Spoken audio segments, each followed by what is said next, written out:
Here we go.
I'm making a sound of certainty.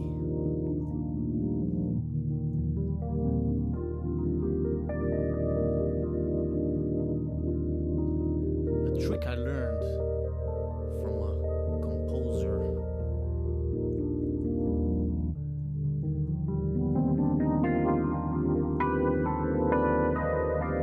Put on your shades of doubt when you want to compose.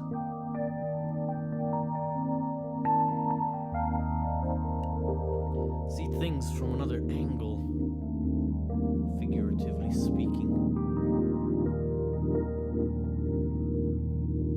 A lesson for life. Not only in music, you can wear a different lens, see things a little bit differently.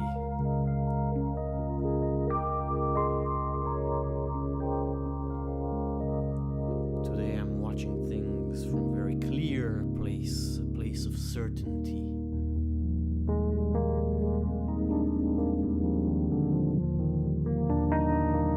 Only things that are certain to me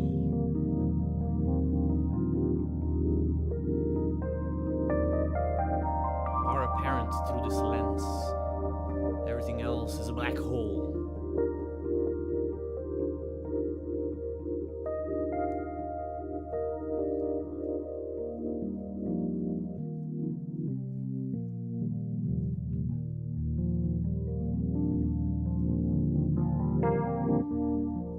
What do I see? I see a sliver of my own personality. personality and a few people that I know that I can trust. Just floating in the ether.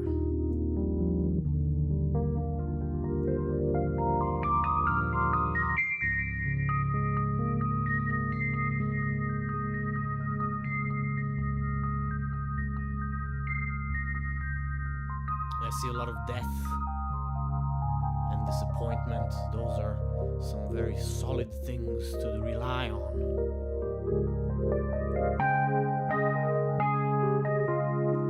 In a philosophical sense, like thinking, therefore I am, and such philosophies.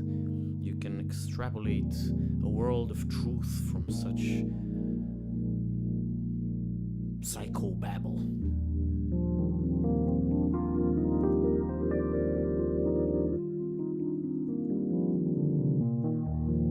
Speaking of certainty, I think of a mathematician that I once read that invented the universe through pure deduction from the most basic axioms. Existence,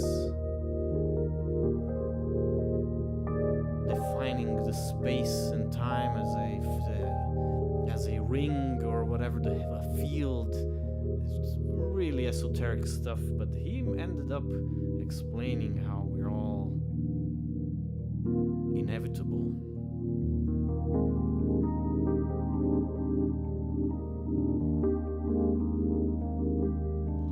Like the single fact that space is defined leads to life and all the other catastrophes.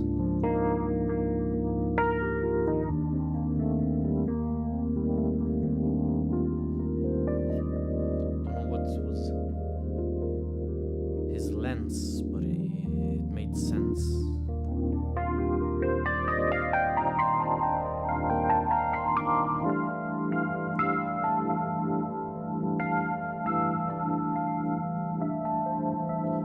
Nothing in his world was meant to be for free. It was all deducted or whatever, induced. It was all very logical and necessary.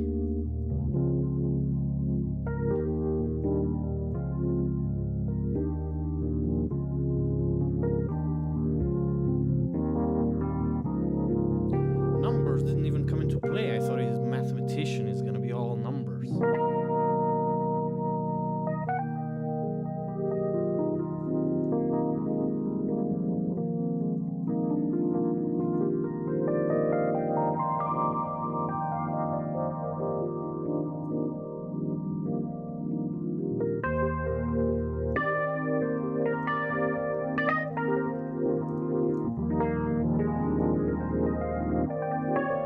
Simple rules giving birth to endless complexity. He was talking so many articles of nonsense, and he didn't even get to any kind of substance, any kind of thing that I could recognize from our own reality.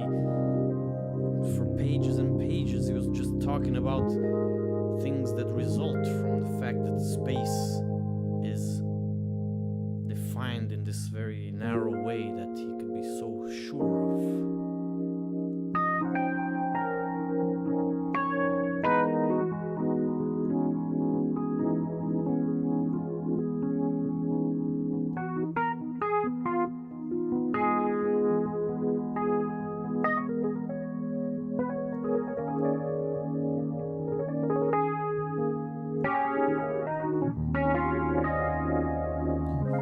Have those kind of certainties as mathematicians like to have, but in real life, as if math was not real life. That's a nice dream to have. That's a nice pursuit, and it can happen in your head, whether it's real or not. You can still believe it. So my glasses of, what did I call them? My lens of certainty dictates to me that I have a myself, some floating friends, death and disappointment. And what else? Nature is not there. Love is not there. There's a little bit of love, that's just in the part that is ripped from me. I don't know what part of me is not there because I can't really see it with these glasses. It seems pretty complete, but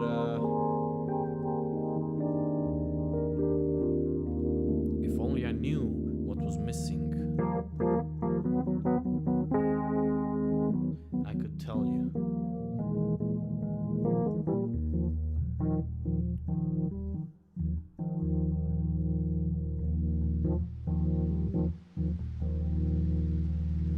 But of course, glasses are just glasses.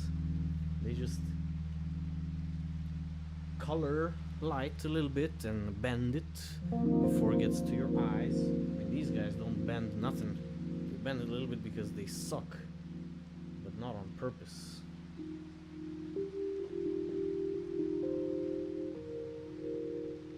But if I wash them off, then they bend it less, you know.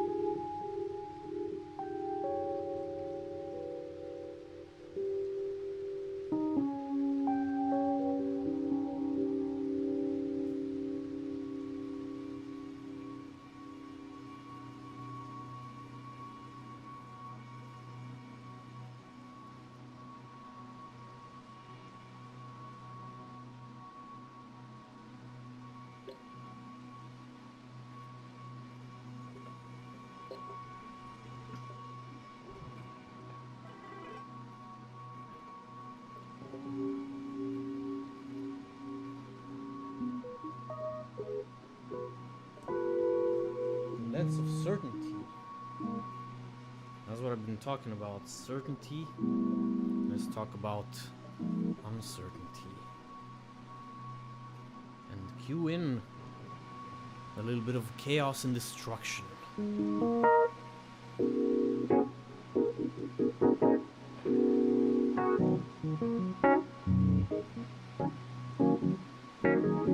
Now I can see a little bit of love too.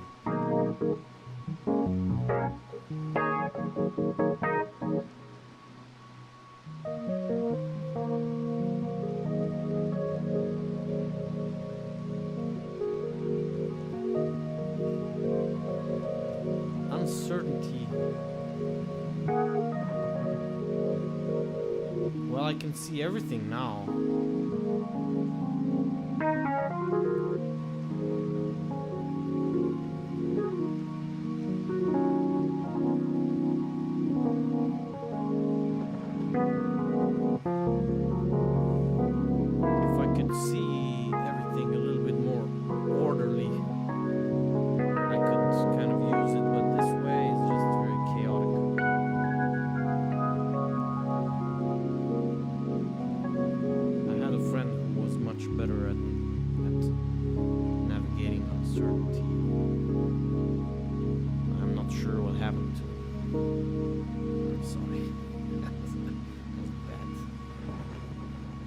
It's really true though, I don't know what happened.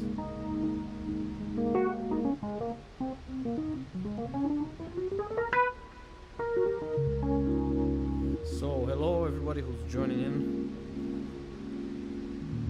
I'm talking about certainty and uncertainty. And what's for sure is I'm very glad to be playing for you guys. I decided I'm going to be a little bit more interactive with these sets. So tell you, okay, let's take it a little bit out of the rain, go back into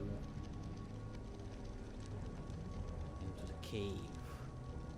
I'll tell you a little story.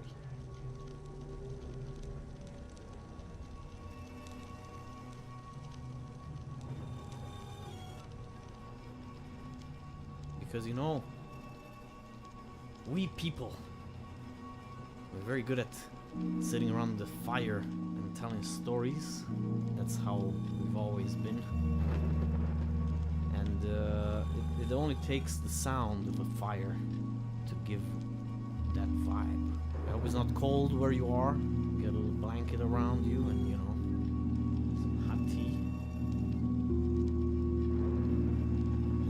snuggle in for the story time.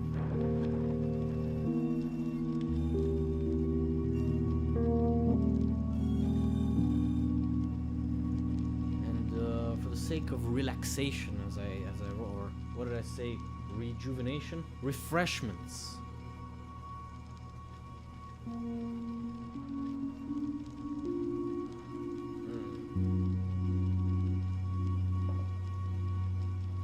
I'm gonna try to make it very fresh. A new story that has never been told. And it's very easy to make it come alive, because I learned that it's all in people's heads, you know. Let's talk about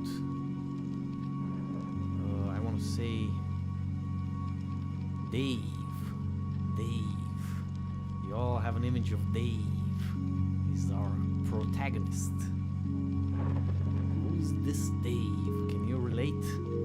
Well, we are in the cave, so Dave is one of us from the cave. Let's try to picture Dave, a transparent man. You can see through his face directly into his brain. What is he thinking, Dave? Dave likes to eat meat. That's all he cares about, really. And one other thing, but I can't tell you what that is on the stream because I'm gonna get in trouble. So we're gonna leave it at meat. Okay, Dave likes meat. He's a little transparent guy. You can see through him. You can watch the fire as he passes by, telling his story. So this is Dave's story. And he's also the one screeching and scratching, as you can hear. Some very scratchy tones from Dave.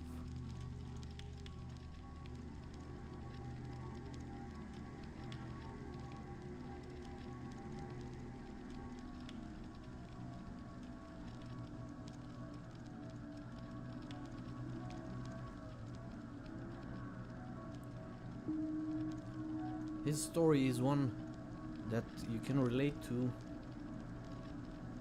but you have to sort of get into Dave's shoes.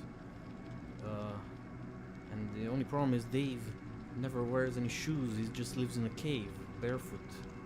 And so it's a bit hard to relate, but it's relatable once you find a way past this kind of metaphor that's incomplete. And so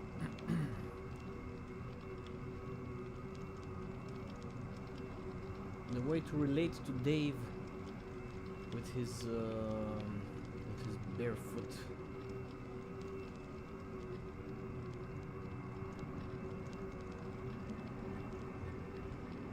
kind of existence, barefoot vibes.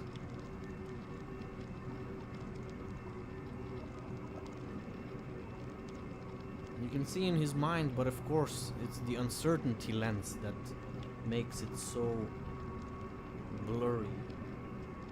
If you clean it up and bring it purely to the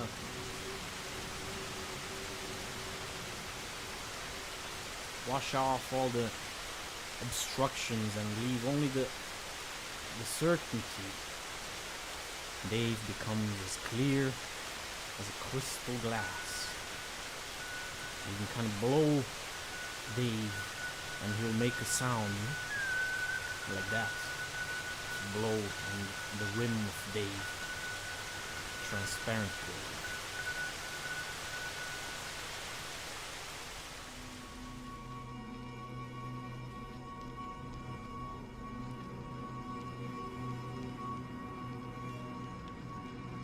yeah, let's get back to the world where Dave is a bit more complex, because that's where it gets interesting. So, beyond his meat and his other obsession, what else can you see?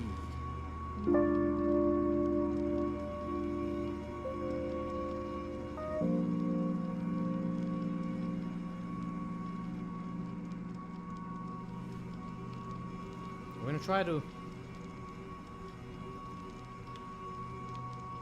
explore Dave's mind in such a gradual and careful way that everyone can relate, barefoot or in shoed, however you call when you have shoes.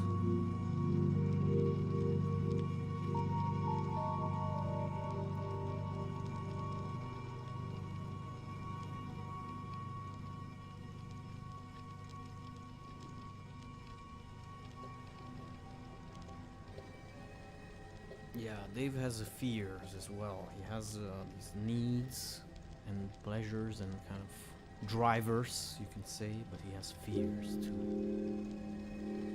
And they're very human fears, as you can imagine.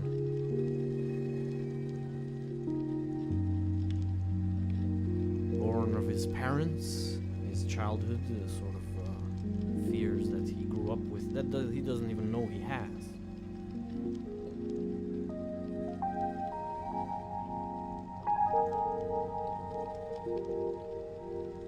And beyond his fears and his needs, he doesn't have too many other emotions. I think these two can be distilled into all the other complex emotions that he feels. So if you concentrate on Dave's fears and his drivers, his needs, his emotions, these kind of two forces, the two wolves that you can feed in Dave, you know, that story of the two wolves, yeah, then you can recreate all the other emotions. So let's try to feed Dave's fears a little bit, see what happens to his mind.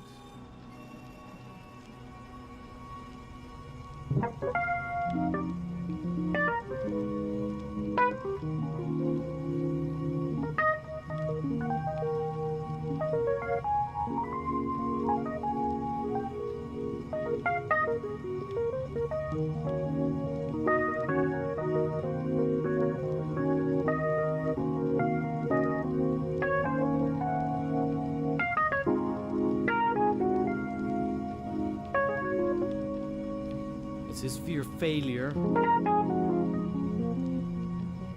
What could a transparent caveman have to fear? Have to fail at? There's nothing he could do except death. He could die, I guess. Maybe that's the one. I mean, nothing else really matters. He's not important. And he knows it.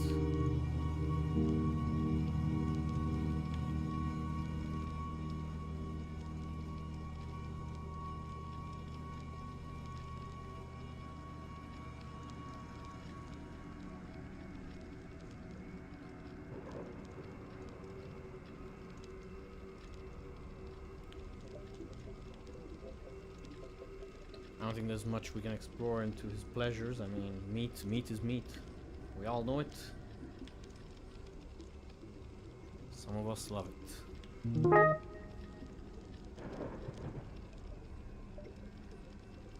No, but what else is there about Dave that we can learn from and explore? We can meet Dave halfway, perhaps. Because if you blow him, he does this noise. I think, or maybe it was this one. And he's transparent, so we can see everything. But you see, when you see everything, it just becomes very boring and very nondescript. Yeah, everything. We see everything. Well, if I tell you another story about somebody else,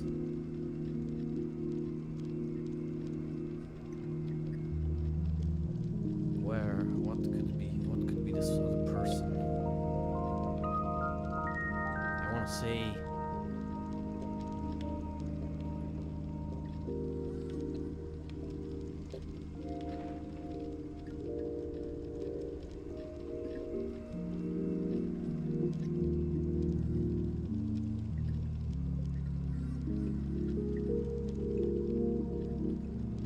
let's say Dave's son.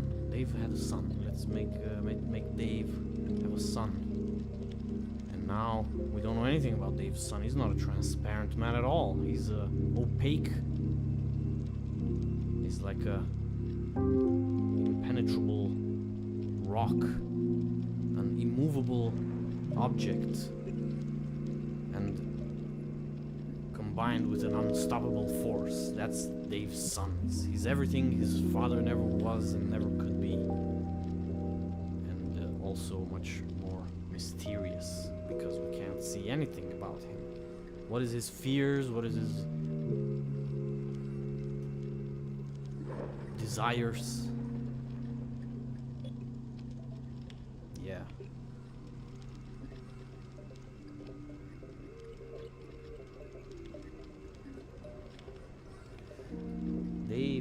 Dave's son. It's just you have a different image of him already, right? It's kind of a powerful image. You're a little bit afraid of Dave's son, you know. I am a little bit afraid, and I know him already for so long. You just met him, I guess. Dave's son.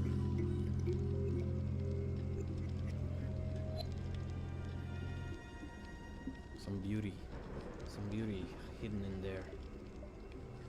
Some nondescript beauty.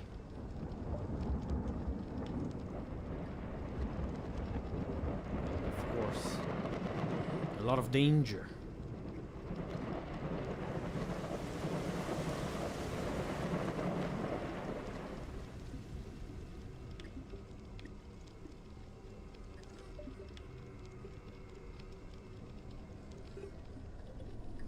I see him very much like a cube, like a black cube, kind of a scary textured black cube, like in a video game. That's Dave's son. He doesn't have a face at all or a body. He's just a cube. Impenetrable. Nothing can stop him.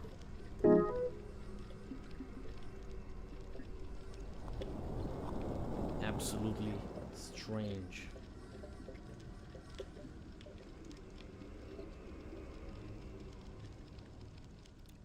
So you see, I don't know if you can take anything, any kind of lessons from all this,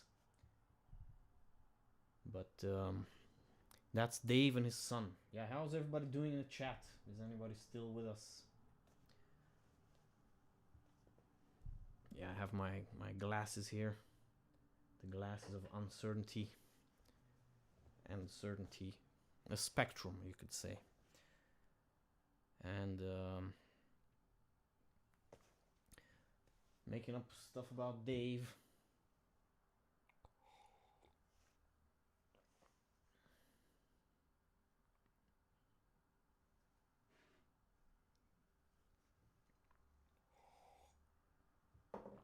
I decided to make this evening kind of a refreshing exploration, but really it was around 2 p.m. when I decided this.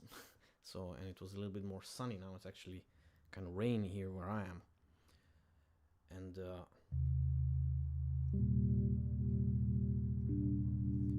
the refreshingness just comes naturally from the weather. So it's harder for me now to put myself in the shoes of a non-fresh person in order to try and bring it back to freshness. But I can try, because it's important and that's why you're here. So one thing I learned from playing a lot of music in an improvised, haphazard kind of way is to keep it simple, play less. And just like the story of Dave and his son, you can get a lot out of a few sounds, a few well-placed sounds and a careful listen. There's a universe of potential in every couple of sounds you put together. And I'm talking about between the sounds in this narrow place, or this very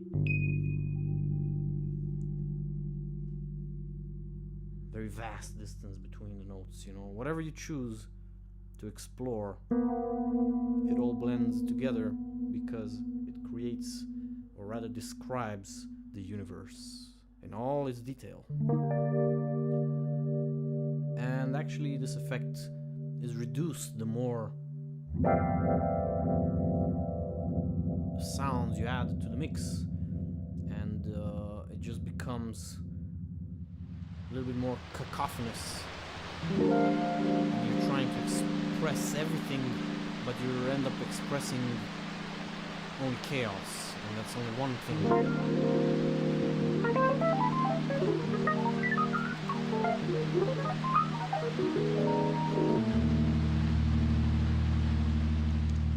But when we're just sticking to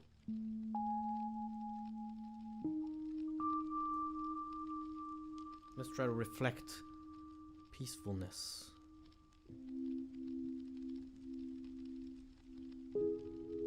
expansiveness, and exploration.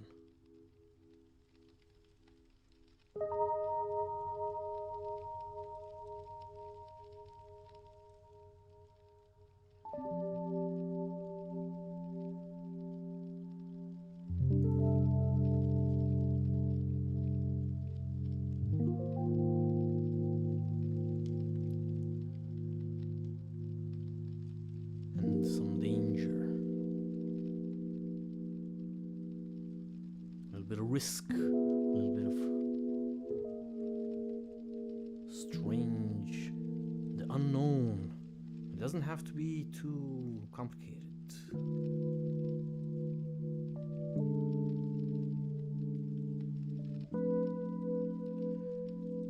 And it can also be a little bit more familiar.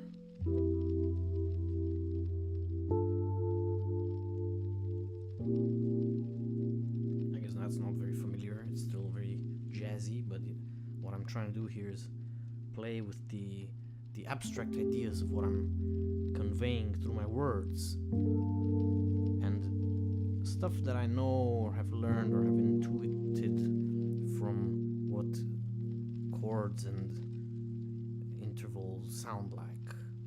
So a sense of expansiveness comes from playing fifths, because fifths are kind of resonating with each other. I mean, you can do octaves, of course, as well, but that is too rooted. So you're stuck with saying whatever that bass frequency is communicating, and that usually doesn't really leave a lot of openness. But as soon as you put a little fifth in, it still resonates.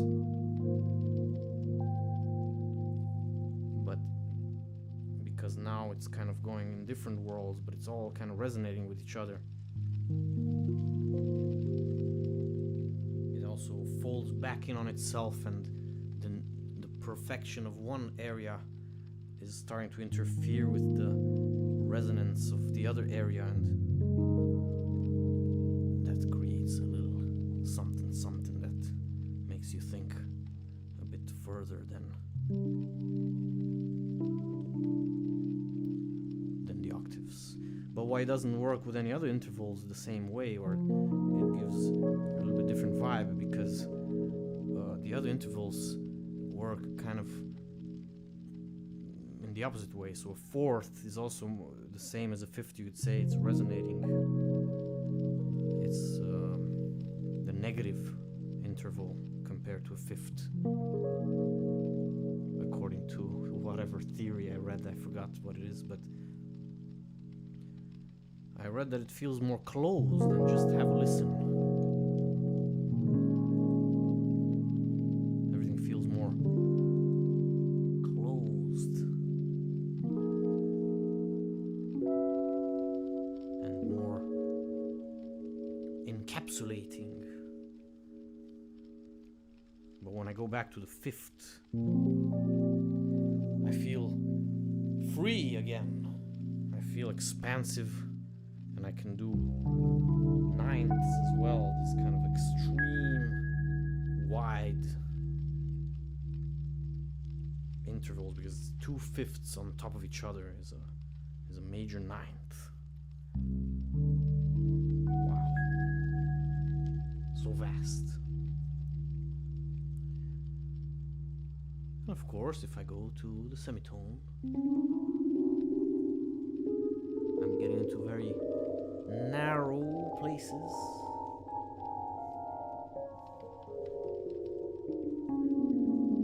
And it feels a little bit different than playing everything all at once and saying only chaos. But it's approaching chaos.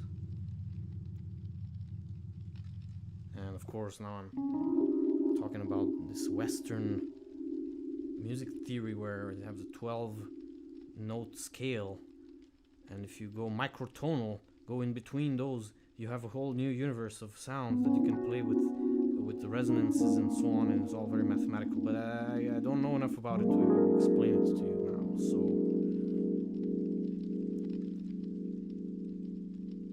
So what started from the topic of relaxation and exploration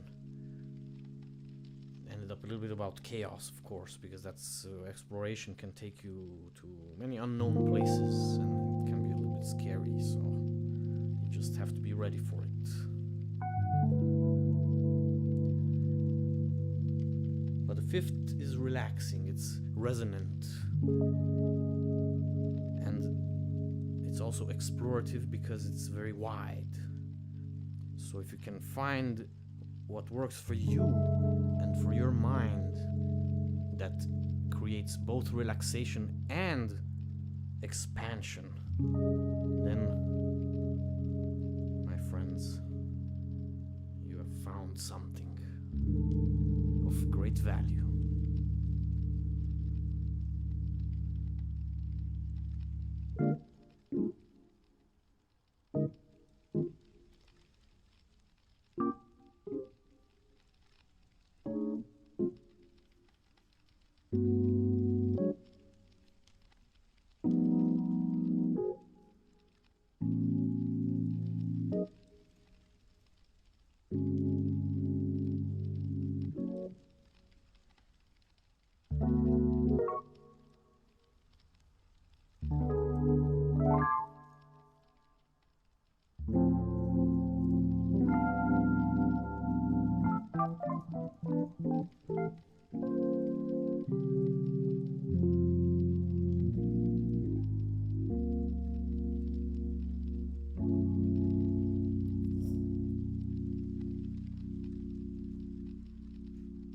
So what else can I say about relaxation? I mean, it gets to the point of sleepiness.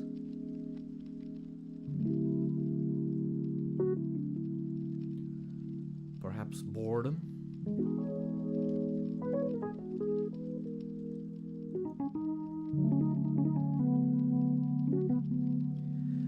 I don't suffer from boredom. I suffer from busyness. I used to suffer from boredom, but then I learned how to explore my own mind and also the world around, and to focus on my problems. And I was never bored again. The only thing I could be is anxious or overstimulated.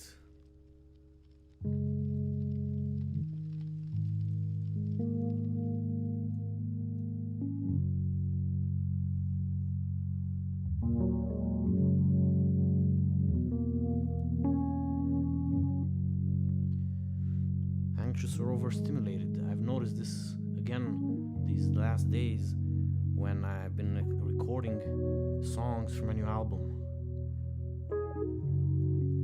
My albums so far have had themes of noise and overthinking and kind of business in the mind. Busyness in the mind.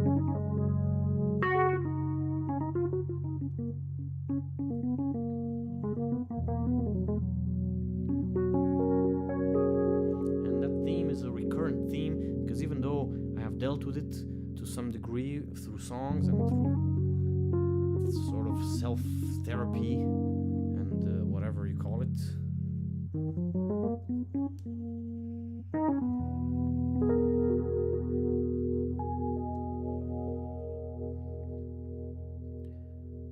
It still comes back every now and then.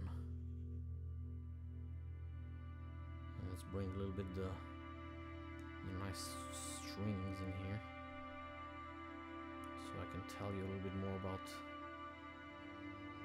the noise in my head.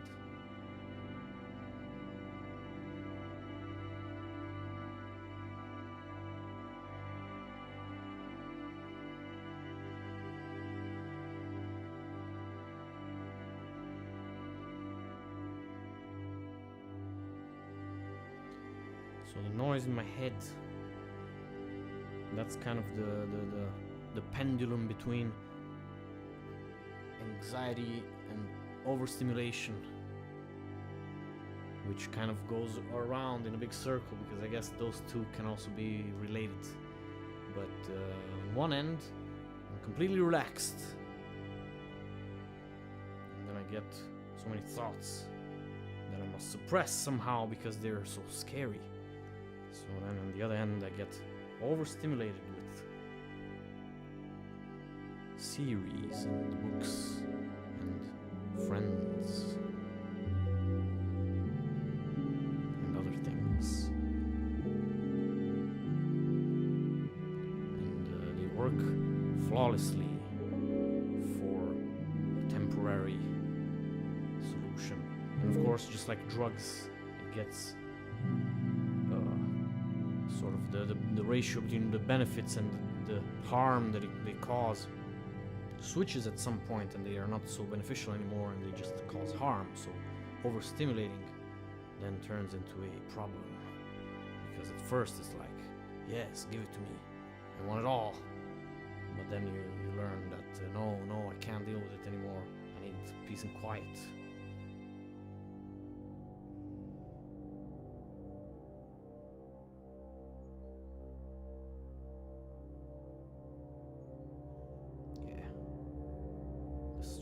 Can tell the story.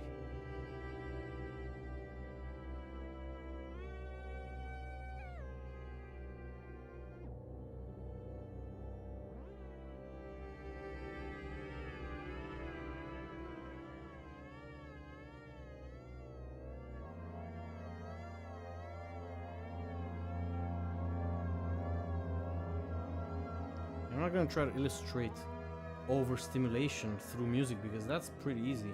You just play everything. And I think we covered relaxation well enough to have an idea about that. And then I guess, of course, anxiety may sound a little bit like this, where the strings are a little bit out of tune with each other and they cause you like physical sickness. But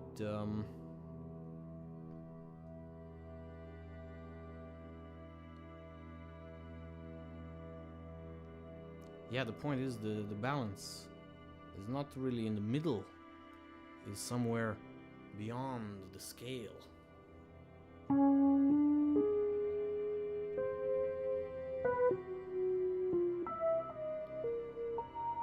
can explore it through its raw simplicity, nothingness. Empty your mind and see what you feel, and reject that feeling in order to find the most purest feeling that is hidden behind all that you can no longer reject. And then some find great peace and some find terror. For me, I just haven't been digging deep enough. You know what I mean?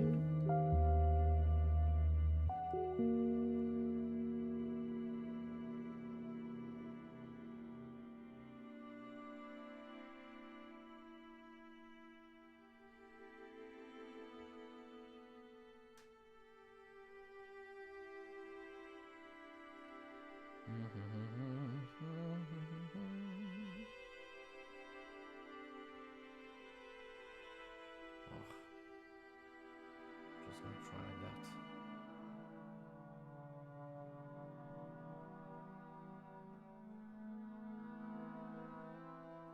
Whoa. Woo. That microtonal.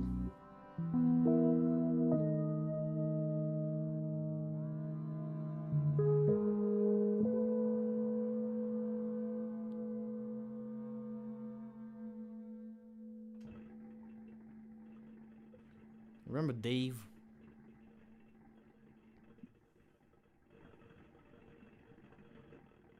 And Dave's son.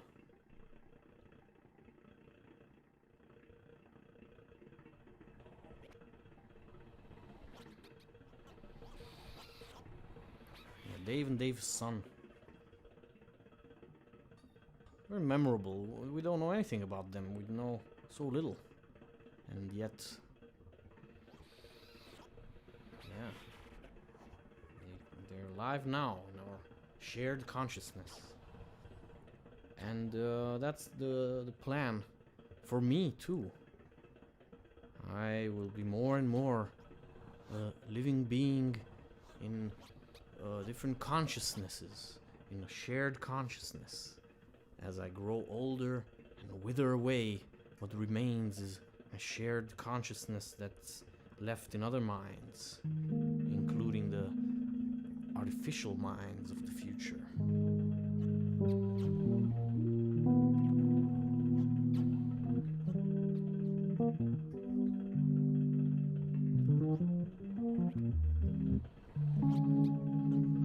So,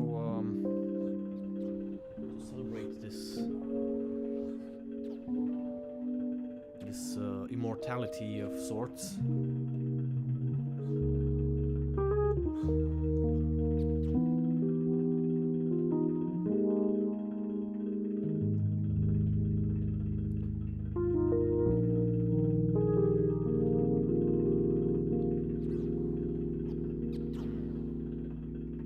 just to be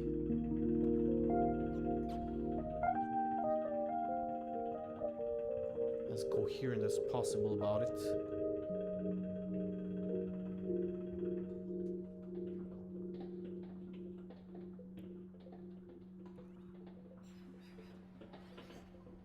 How could I potentially bring this to the present, bring all this immortality over in the future, in the consciousnesses and so on? How could I bring it to the present?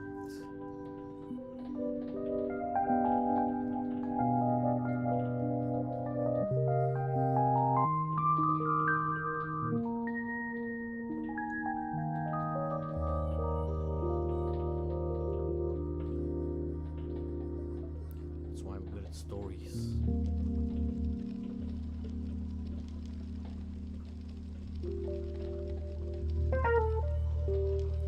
For a moment, I almost gave you the impression that I'm actually gonna do it, that I have an idea. Maybe.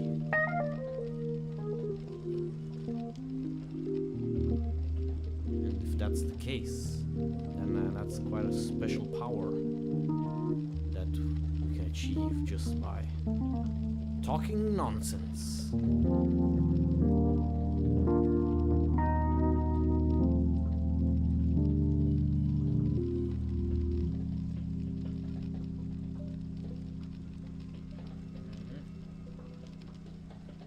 That's right.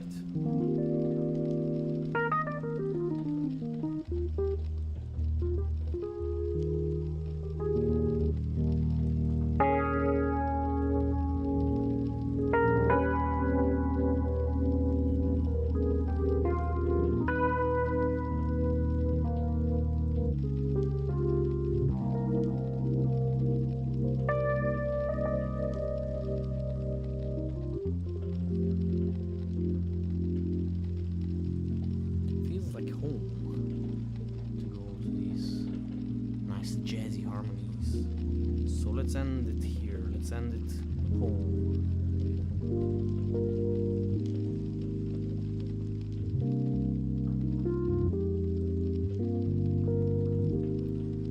Yeah,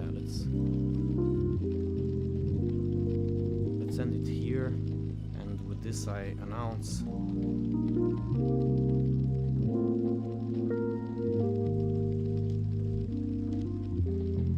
the end of today's concert at home. Presumably, you're all home as well.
From my home to yours, yeah. Thank you very much for joining, and hope you had a nice time around the fire with Dave and his son and me.